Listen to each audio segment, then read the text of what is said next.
Put a smile on your face. Good morning, viewers, and welcome back to the Tobago Updates morning show. It is 7:13 a.m. We want to welcome each and every one of you connecting with us, those of you in Trinidad and Tobago, within the region, and the world at large. In this segment, viewers, we are chatting with Assemblyman Trevor James, Secretary for the Division of Infrastructure, Quarries, and Urban Development. And without a shadow of a doubt, this morning we focus on restructuring for optimal performance. And further to that, most obviously, we would have recently had the motion of no confidence, which failed in the House. We'll also have some discussions on that area. Good morning and welcome to you, Assemblyman Trevor James. Good morning, Julian. Good morning, Tobago. And if it's one thing we ought to always thank you for, you never hide from Tobago updates any at all, notwithstanding the circumstances. The circumstances are good, Julian. All right. So as we get started, some battles you need to face head on. Head on. As we get started this morning, we want to start by the conversation that took place last week, where it is the minority leader would have brought a motion of no confidence.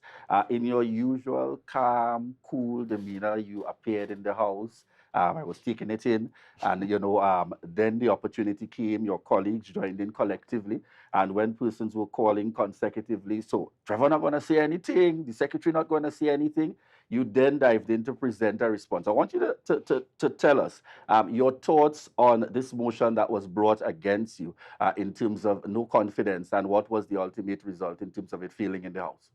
Well, Julian, we are involved in a political battle of survival in the first instance. We're involved in a political battle to represent Tobago in this, sovereign democratic state that we call Trinidad and Tobago. And along the way, in these first 4 years, we are going to encounter continuous opposition. And we have no problem with opposition. The motion was not about being successful or unsuccessful. The motion was an attempt and it is part of a strategy to, as I said in the House, transfer the accusations of corruption from the previous administration, keeping the that people believe will help them politically down the road. It has nothing to do with truth and equity and corruption and procurement. It has to do with finding a little hold on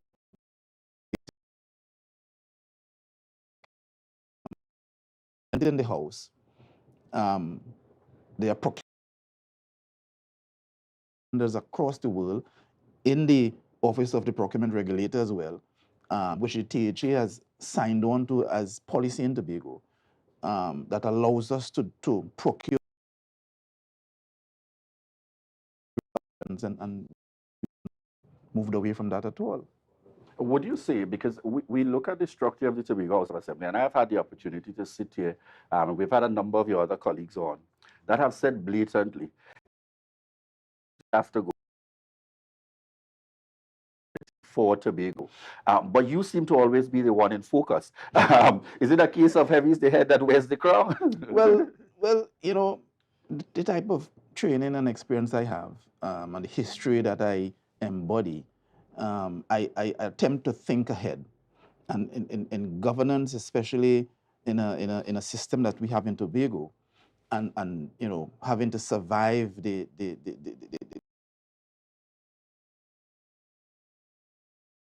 one, we are able to find a way to perform. We are dealing with issues that are 20 years old, that are 10 years old, that we can criticize for today, that has not been done in 1 year. That is the way it is. People expect. We started at the division, Julian, trying to impress on the minds of the Tobagonian that some things should be mundane issues, to just be dealt with without being thought about. And I think we've been successful in that. We've begun paving roads and fixing potholes and some of these infrastructural challenges that we face across the road infrastructure. We've attempted to do them. We've attempted to build capacity in-house, something not seen in Tobago for a long time. We have in-house staff doing that massive construction in Castara. We're going to attack Bad Rock in due course with in-house staff. So we're building capacity. We have to build capacity even after 23 years. To build capacity in contractors. We have to widen the pool of contractors that are able to respond when projects are available. And what I've seen is that there are a pool of maybe 10 or 11 contractors that seem to have got 90% of all the work. And surely for developing a construction industry, that can't be correct. And so whether we take positive action, whether we take subliminal action, we have to keep moving forward to build out a Tobago where more people benefit than just a few. And we do that. We think ahead. We inherit a public service, quasi-temporary contract public service that might be heavily tilted in one way, and we have to use that public service to our benefit so that we can provide the services in a timely manner. And we expect, everybody in Tobago expect that we will have challenges. People are seeing the pushback already. And so we still have to find a way, to provide the service to the people. We can't make excuses. And what I do at the division, what other secretaries will be doing at their divisions, and what they're doing now, is to attempt to bring new blood into the divisions in order to give the divisions the spur, because there's been some level of lethargy across the whole island. And so that's what we set about to do, and that's what we'll continue to do. We saw a scenario as well in the House, again, for the clarity and the benefit of our viewers and listeners, where it is. Some would say this information was available to the chief and the secretary, but we saw you bringing forth some information confirming that we have had a number of contractors, some publicly, some privately, complaining yes, as part of the Tobago pool, not receiving contracts. But in the House, you actually revealed some names and confirmed that there are persons in the mix who are receiving contracts. What do you think is the reason for that kind of continuation? Is it felt that probably you would not have gotten to the point to reveal, or you tried very hard not to? Just give us some clarification in that area, because I think it took some by surprise to hear the revelation that some of the Tobago contractors who one assumed was in receipt of nothing actually qualified for and received some contracts. Well, Julian, we don't govern like the PNM. The chief has warned us to be careful with the information we put in the public space. At the end of the day, we all Tobagonian. We have to find a way for us to move forward together. There are certain facts, obviously, that work against some people, and we've attempted to audit this whole exercise over COVID in private, so as not to cause disharmony and disunity in the island. And for that action, we've been attempted to be castigated.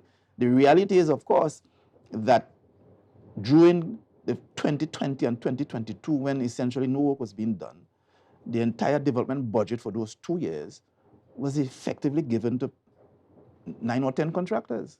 That's what it is, without any procurement process, in a system of bonded contractors, where you are giving a contractor, and I use the word giving correctly this time, giving a contractor 15 jobs in a day. You mean to say awarding, or is it giving? No, in this case, it is giving.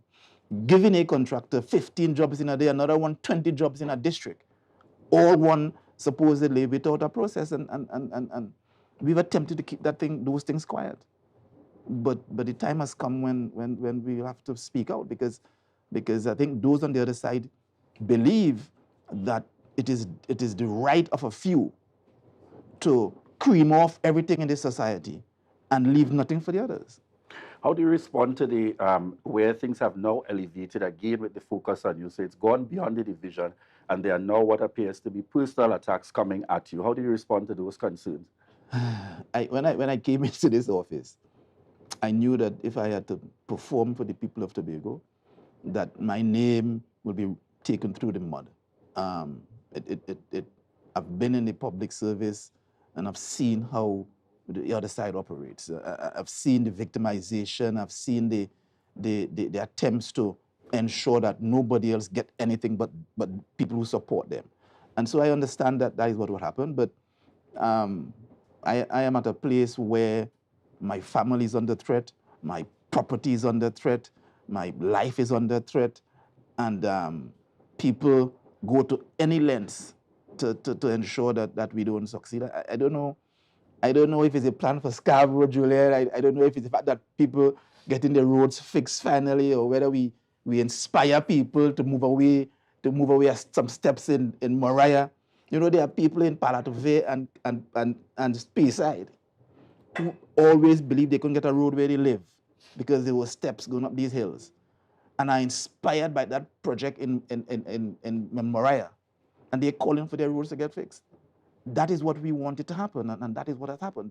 When people, we want Tobago and Tobagonians to be able to look at and for the bigger things. We don't want people to continue in this holding Maslow level 1 pattern, where if every year you want your road fixed, every election cycle you have to get road fixed, you have to get, retaining wall, you have to get food card.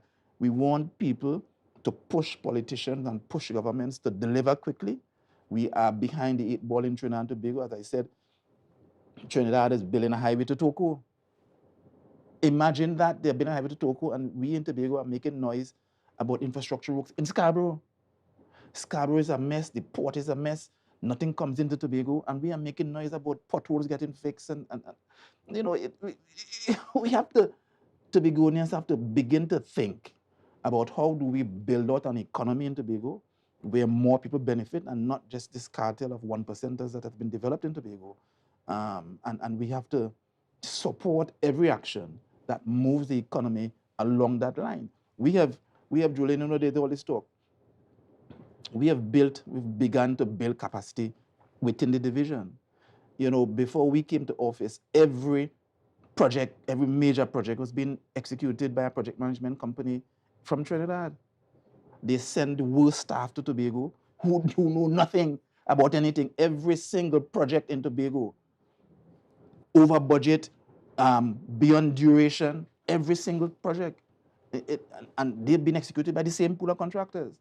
And so we have NEDCO and MTS and so on coming to Tobago with junior, unprofessional staff running projects in Tobago. And we have 6, 7 engineers in the division. We have project management people in the division who sit idle across the PIUs, across every division, project people who sit idle, and young people from Trinidad come up and do that work. And we've said, hey, we can do that. So we've built out the PMO office, and the work in Scarborough right here, run by the PMO office in Tobago and executed in record time. And that's what we want to see. It's not only about building capacity in construction companies, but it's building managerial and supervision capacity within the divisions as well.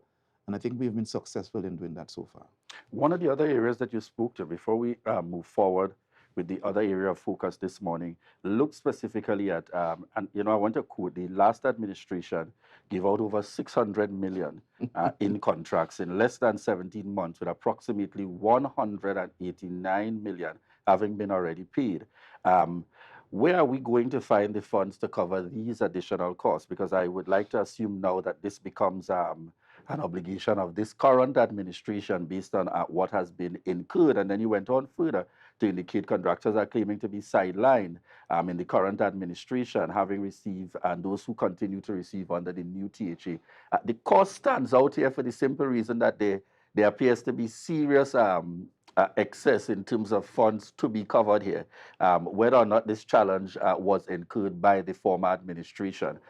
Your feedback in relation to this area where you would have presented some information in the House. Julian, one of the reasons why the chief undertook the audit is because if I was out on COVID, and therefore he was essentially Secretary of Infrastructure, and so he was privy to the information as well. The report was sent to both himself and to me. And so what we found is that there's an outstanding debt being claimed, being presented for $394 million. And it looks alarming. I think as a political strategy, what happened is that 2 things happened. Was an attempt to say, listen, if we lose the election, we're going to hamstring this new entity that comes in so that they can't do any work. They have to pay this debt, whether the debt is fairly committed or not. There's always, across the space, just last week, I think, contractors from 2015, government are taking the government to court, can't get their money up to now because the government felt that the contracts weren't properly executed.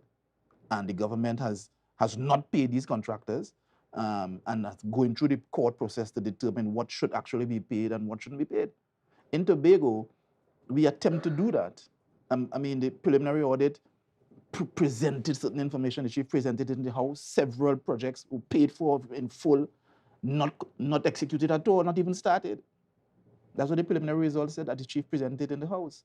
And so we expect that right-thinking Tobagonians will support the good things that we are doing, and we are in fact pursuing a strategy of ensuring that we are paying what is fair, and I think that is only right.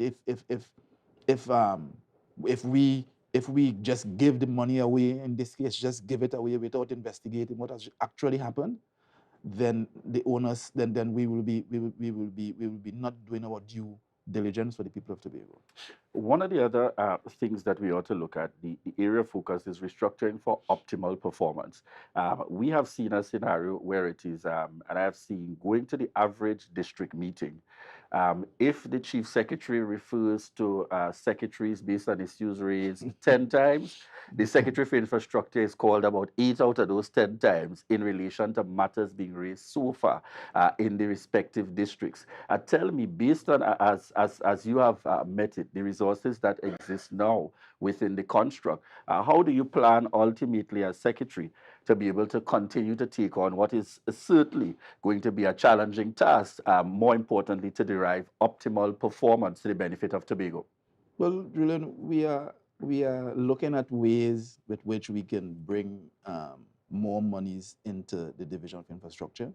The Secretary of Finance is continuously trying to do that, and we are awaiting more funds. We have come up with a strategy of bringing private sector funds into Tobago to do public works. And I think we've successfully done 2 or 3 jobs like that. We're trying to stagger the payments over 9 and 18 months. That way, we pay part in next fiscal and part the fiscal after that. So we're trying to use the limited funds we have as strategically as possible.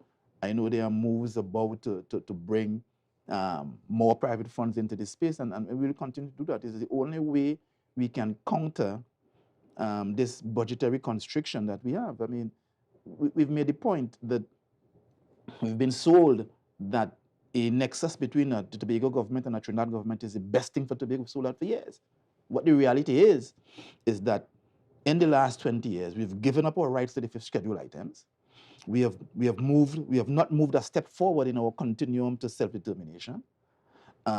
We have not gotten a cent more from having the same entity in Tobago and the same entity in Trinidad. And I am concluding, and I hope Tobago concludes, that having that close nexus with the party in power in Trinidad has not benefited us and will not benefit us. And those are what the numbers and the facts say.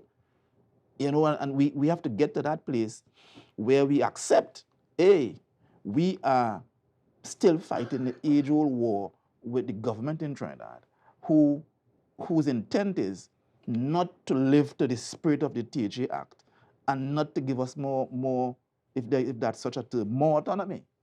That is what it is. Well, you have said it very interestingly in terms of, and you have always said it openly, you don't have high expectations in terms of the level of support coming from central government in this current structure. The question at hand, it probably is not going to get any easier heading towards 2025 based on the performance to date of this current administration.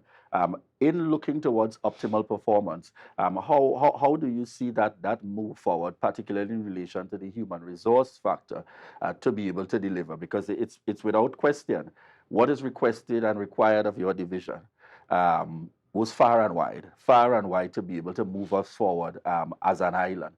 And we're speaking broadly here in terms of the demands of the population, as well as we're looking at the realities of natural disaster that occurs and you also have to respond to simultaneously. How do you see the human resource component of that playing a critical role in moving the focus of this administration forward? Well, Julian, we looked at what we have and the structure and the systems we had in the division. We have had several engineers really not doing engineering work. We have development staff essentially before we came in that produce little, but on the books we have, the development staff have been working continuously, and they are, essentially permanent workers now.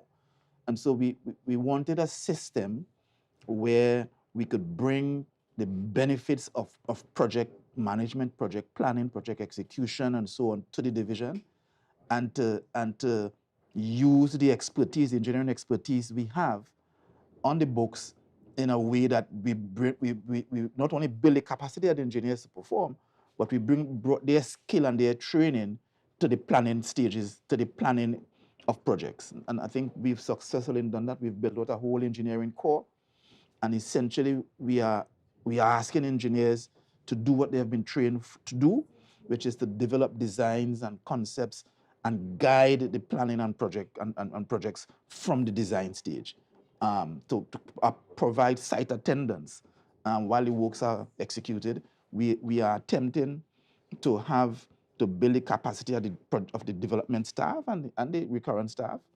to ensure when projects are being planned and executed that we are meeting the best standards. And so far, I mean, every change management process takes time and has resistance.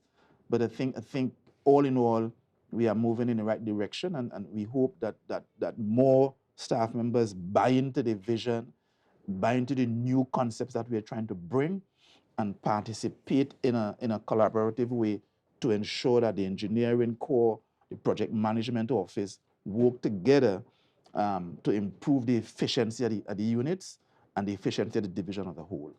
All right. Before we wrap this morning, just recently we had some members of your team, and we saw yourself and Assistant Secretary on board. By the time they were discovered, had a little challenge, got lost out there. And then some persons, more importantly, said, what they went out there to do?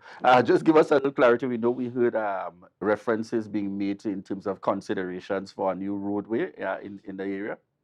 Julian, last October, the road from Roxborough to Bloody Bay failed. The road from Runnymede to Castara failed. There's another failure waiting to happen, maybe 500 meters from the failure in Castara. We have inherited Asian infrastructure. There is a risk today of the whole of the north side being cut off completely. And we have to find a way to open the country, to open out through the rainforest in order to connect Palotville and Lansfomé and Castara and so on, and to bring their skills closer to the center of operation in Scarborough. So that the exercise was an attempt to see the feasibility of cutting a new road, because as you know, if we attempt to properly fix Roxborough to Bloody Bay Road, that road will be unpassable for 6 to 8 months. We did a miracle in Castara to open that road in 2 or 3 weeks as we wait for real designs to come and so we can have a permanent solution. Again, in-house staff attempting to do what normally big contractors will do. And so that's what the exercise was about. It's unfortunate that the thing happened the way it is. I think there was an expectation they would have gotten back to Goldsboro before nightfall, and not realizing that in the forest, night falls at 4 o'clock. And so it was a challenge, but thank God everybody's out safely. I think Mr. Isaac is still at hospital with some challenges. I'll visit him today. But all in all, we will get the data from the surveyors, and we would see how feasible it is. When we move licensing to Goldsboro being the center of the island, we will have a better opportunity to see how spreading government to rural areas benefit the rural areas, and this will benefit all of Tobago as well. All right. That sounds like Assemblyman Trevor James there just started a whole new topic, which we got to get more time to discuss in terms of looking at that development beyond just the capital or the main space or the western side of the island. We want to thank you very much, Secretary Trevor James, joining us here on set this morning, Secretary with responsibility for the Division of Infrastructure, Quarries and Urban Development, as we spoke to restructuring for optimal performance and obviously responding to the most recent minorities motion of no confidence. We want to thank you very very much, viewers, and those of you viewing, those of you listening in, for your continued love and support and for continuing to choose the Tobago Updates morning show. And this is our reminder, and this is your opportunity to share the live, share the live, share the live.